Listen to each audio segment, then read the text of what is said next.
नमस्कार दोस्तों। प्रधानमंत्री नरेंद्र मोदी की रैली के साथ ही हिमाचल प्रदेश में राजनीतिक गतिविधियां चुनाव को लेकर टॉप पर पहुंचने जा रही हैं। प्रधानमंत्री की रैली का आयोजन शनिवार को किया गया, लेकिन इससे पहले शुक्रवार को एक महत्वपूर्ण डेवलपमेंट हुआ। चुनाव आयोग के अधिकारियों ने यहां पर आकर राजनीतिक हालात की समीक्षा की, यहां की भौगोलिक स्थिति के बारे में जाना और चुनाव को लेकर क्या माहौल बन रहा है, चुनाव कब कराए जाने चाहिए, इसको लेकर राजनीतिक दलों के लिए विचार विमर्श किया। देखिए, सभी राजनीतिक दलों को इसमें बुलाया गया था और हिमाचल प्रदेश के जो सभी राजनीतिक दल हैं उन सब ने जो लब्बो लुबाब उनकी बातों का रहा वो ये रहा कि यहाँ पर चुनाव 20 नवंबर तक चुनाव की प्रक्रिया निपट जानी चाहिए। इस बारे में शिमला में राजनीतिक दल के प्रतिनिधियों के साथ चुनाव आयोग की टीम ने एक संयुक्त बैठक की और सभी दलों ने सुझाव दिए। ज़्यादातर राजनीतिक दलों ने भौगोलिक परिस्थिति के मद्देनज़र सबको ये एक सलाह दी कि चुनाव जल्द से जल्द होने चाहिए। यहाँ पर कुछ लोगों के बयान भी हालांकि मीडिया के माध्यम से आए हैं, लेकिन जो मीटिंग के अंदर मौजूद रहे लोग, उनका ये कहना था कि 20 नवंबर तक अगर चुनावी प्रक्रिया यहाँ संपन्न कर ली जाए तो हिमाचल प्रदेश की जो भौगोलिक स्थिति है उसके हिसाब से सही रहता है। क्योंकि इसके बाद क्या होता है कि ऊंचाई वाले जो स्टेट्स के जो हिस्से हैं वहाँ पर बर्फ़बारी शुरू हो जाती है और ऐसे में लोगों के लिए मतदान करवा पाना संभव नहीं हो पाता। सब राजनीतिक दलों ने ये कहा कि हिमाचल प्रदेश का जो चुनाव है वो गुजरात के साथ ही होनी चाहिए, डेट्स लगभग आसपास की होनी चाहिए, जिससे कि सबको कैंपेन कराने में सुविधा ले। दूसरी ओर उन्होंने ये कहा कि चुनाव, खासतौर से विपक्षी दल कांग्रेस ने ये कहा कि आचार संहिता जल्द से जल्द लगा देनी चाहिए, क्योंकि सरकार ऐसे मौक़ों पर फिजूल खर्ची करने लगती है, सरकार विज्ञापन पर पैसा खर्च करने लगती है, सरकारी पैसे का मिसयूज होने लगता है, एडवर्टीजमेंट्स अखबारों में छपने लगते हैं। इसके अलावा कुछ योजनाएं भी इस तरह की शुरू कर दी जाती हैं। इन सब को लेकर राजनीतिक दलों के बीच में मतभेद था और यही सब बातें उनकी सामने नजर आई। दूसरी ओर कांग्रेस ने यह कहा कि चुनाव थोड़ा सा समय से पहले हो जाएं, जरूरी नहीं है कि पिछली बार जो हुए थे उसी पर रखा जाए। बीजेपी ने कहा कि जो चुनाव खर्च की जो सीमा है, एक विधानसभा सीट के लिए 40 लाख रुपए की एक प्रत्याशी के लिए, उसको बढ़ाया जाना चाहिए, क्योंकि सब महंगाई हो गई है और बहुत सारी चीज़ें हैं, उनकी वजह से इसको बढ़ाया जाना चाहिए। बीजेपी की ओर से जो शहरी विकास मंत्री हैं हिमाचल प्रदेश सरकार में, उनमें से सुरेश भारद्वाज ने इसमें शिरकत की। उन्होंने कहा कि प्रदेश में निर्धारित समय नवंबर पर भी ही चुनाव होने चाहिए और एक साथ कई लोगों के वोट नहीं बनने चाहिए, ऐसे मामलों की जांच की जानी चाहिए। उन्होंने ये भी कहा कि सोशल मीडिया पर जो गलत भाषा का इस्तेमाल होता है और भाषा प्रचार करने पर मिसयूज होता है सोशल मीडिया का, उस पर भी रोक लगाई जानी चाहिए। और उन्होंने कहा कि योजनाओं को दर्शाने वाले सरकारी होर्डिंग चुनाव के दौरान नहीं हटाने चाहिए, इससे लाभार्थियों को परेशानी होती है। उन्होंने कहा कि ये लाभार्थियों को सूचनाएं देने के लिए लगवाए गए हैं और अगर इन्हें आप समझते हैं कि इनका मिसयूज हो रहा है तो ये गलत बात है। सरकार इसके माध्यम से अपना संदेश लोगों में देना चाहती है। मैं आपको यहाँ पर ये ज़रूर बताना चाहूँगा कि हिमाचल प्रदेश में जब पिछली बार विधानसभा चुनाव हुए थे तो वो किन परिस्थितियों में हुए थे और उस समय का माहौल क्या था, और साथ ही साथ उस समय की तिथियां, महत्वपूर्ण तिथियां क्या थी।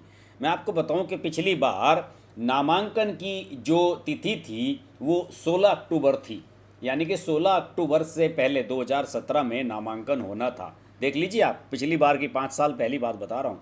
और लास्ट डेट जो नामांकन की थी वो थी 23 अक्टूबर, यानी कि 16 अक्टूबर से शुरू हो रहा था नामांकन और 23 अक्टूबर को अंतिम दिन था, यानी कि एक सप्ताह का समय दिया गया था, मंडे टू मंडे। और जांच का काम 24 अक्टूबर को हुआ था और नाम वापसी की जो डेट थी वो 26 अक्टूबर थी और मतदान हुआ था 9 नवंबर 2017 को और काउंटिंग हुई थी 18 दिसंबर 2017 को। तो ये पूरा पिछली बार का सिनेरियो था और राजनीतिक दलों का ये कहना है कि साहब इसी को हमें मान्य करना चाहिए और लगभग जिस तरीके से पिछली बार कर लिया गया था उसी तरीके से इस बार करना चाहिए। दूसरी ओर जो चुनाव आयोग के अधिकारी हैं जिन्होंने कल बैठक की, उन्होंने यहाँ पर एक और भी लक्ष्य तय किया कि इस बार हम चाहते हैं कि 75% से अधिक मतदान अवश्य किया जाए। आपको याद दिला दूं कि पिछली बार भी 75.57% मतदान हुआ था हिमाचल प्रदेश में। हिल्स के इलाके में ये हैवी पोलिंग माना जाता है।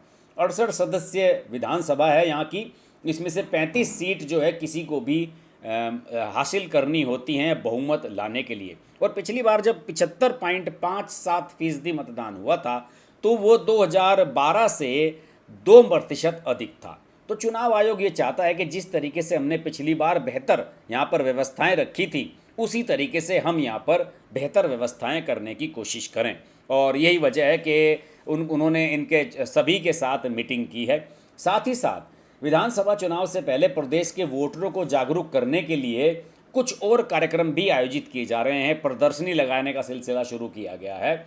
इसके अलावा 13,000 ईवीएम जो है मशीन, वो उनकी जांच का काम पूरा हो चुका है और अक्टूबर में फ़ोटो पहचान पत्र को पब्लिश कर दिया जाएगा, जिससे कि जनता अपनी जान सके कि साहब किसकी वोट कहाँ पर है और किसकी क्या स्थिति है। तो सारी चीज़ें इस पर लगभग पूरी तैयारियां चल रही हैं और निश्चित रूप से मुझे लग रहा है कि चुनाव आयोग पिछली बार से हो सकता है कि पिछली बार की तिथियों पर ही यहाँ पर चुनाव करने के बारे में विचार कर रहा हो। लेकिन आज प्रधानमंत्री नरेंद्र मोदी ने मंडी में एक रैली को संबोधित किया और उन्होंने इस युवा रैली को संबोधित किया जिसमें केवल 40 ईयर्स की एज से कम के लोगों को बुलाया गया था। तो ये एक महत्वपूर्ण डेवलपमेंट है और इस तरीके से हिमाचल प्रदेश का लगभग चुनावी माहौल पूरी तरीके से तैयार हो चुका है।